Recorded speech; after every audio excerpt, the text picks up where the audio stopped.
Let me ask you a question about the church building itself. This is not a mega church. This is not a huge church, and that's intentional. But I'm sure you get a lot of questions about why you're going with the size that you're going with. Can you talk about how that's connected to the mission? Yeah, we built the church to be 400 seats.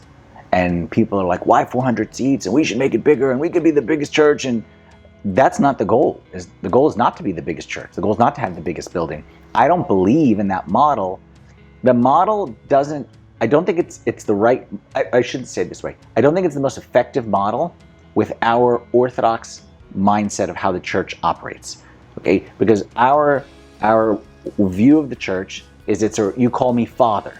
Okay, so there's supposed to be a father-daughter, father-son relationship. A father can't have a relationship with 1,000 people.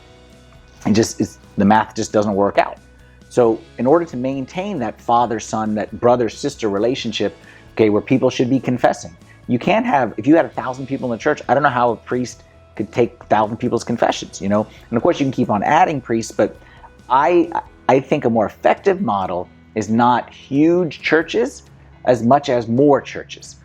Okay, more churches allows churches to be more localized so people don't have to drive as far. And we know studies will prove that people may drive far to attend a church that they love, but people will not drive far or people will not invite someone to go to a church that's far away. Studies will show that. So if there's a church down the street, you can invite your friend to it, but if you're driving an hour to church, you're not going to invite your neighbor.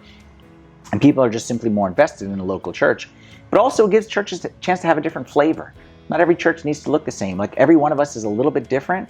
And I see that like with the apostles, that St. Peter was a little bit different than St. John, a little bit different than St. James. So I like churches to have a little bit different flavor too.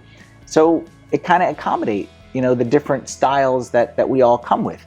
It's one mission and it's one faith and it's one dogma, but there can be different ways that people live out that faith.